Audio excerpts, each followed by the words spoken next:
When I was first asked to pick a topic for my talk, I thought it's either I speak about something I love or about something I hate.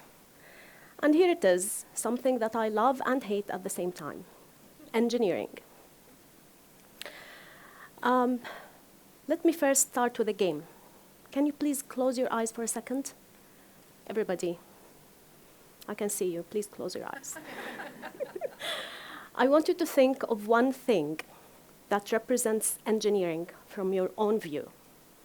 Just one picture. Please don't sleep. We're still in the morning. You can open your eyes now.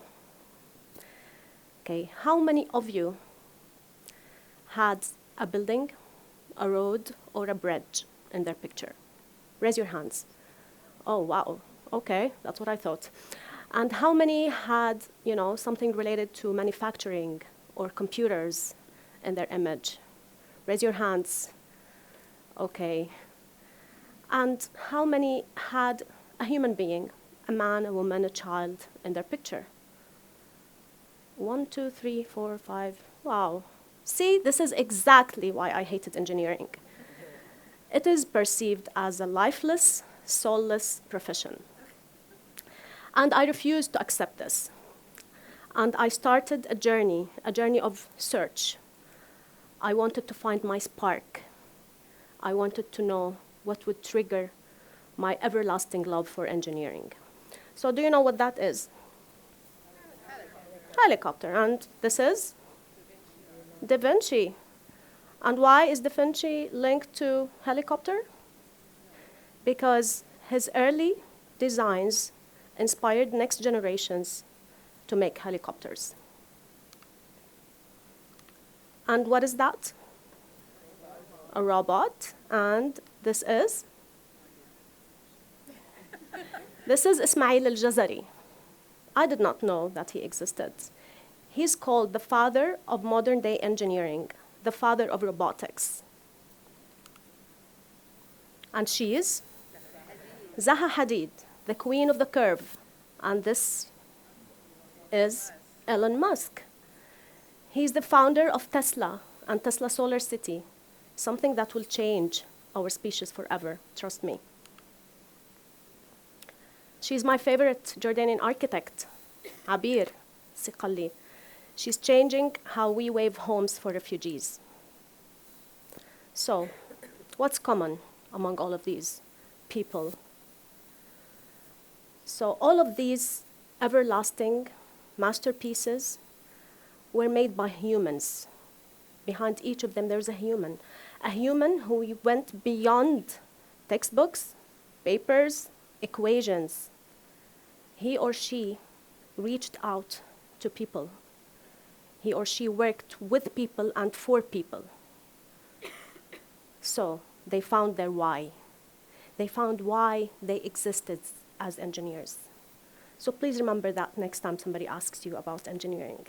So in my journey, I discovered 2 P's that I'm humbled to share with you today. The first P is people.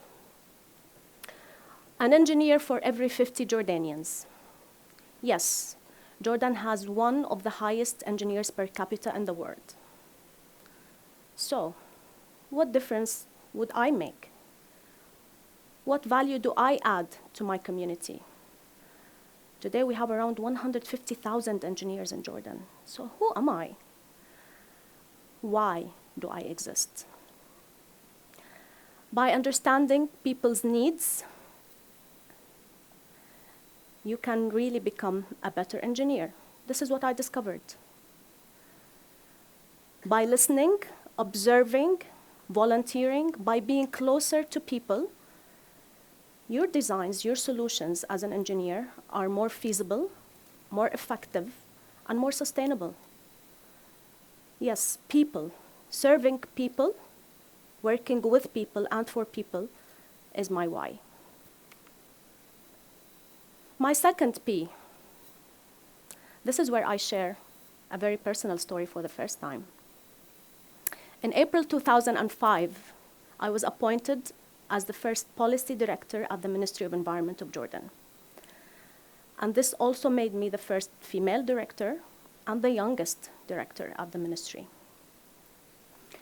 And, until that moment, all what I dreamt of was, to save Mother Earth, to hug more trees, to fix the ozone hole, to be the green champion who saves the world. And then I come with all this motivation and energy, and I walk in the main meeting room in the ministry to attend the planning meeting. And this meeting is a weekly meeting attended usually by all managers and the minister. And I walk in, young and motivated. I'm still young, of course, thanks to my genes. And I see these 18 male managers there, and they all don't seem very welcoming to the idea that I'm going to sit on the same table with them.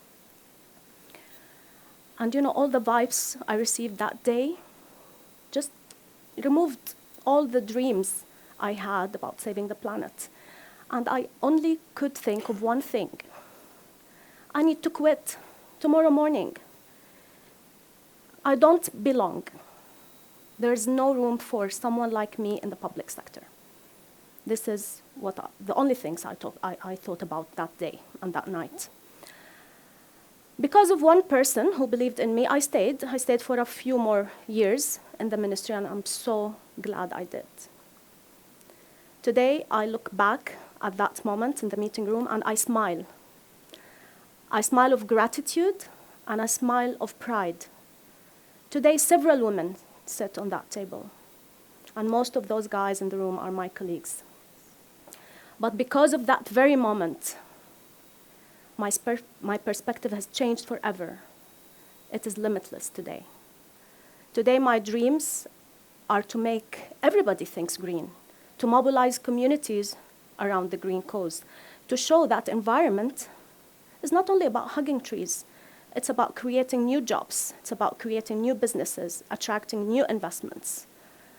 Today, my mission is to help every female engineer to pursue her dreams and not to give up just because she feels she does not belong.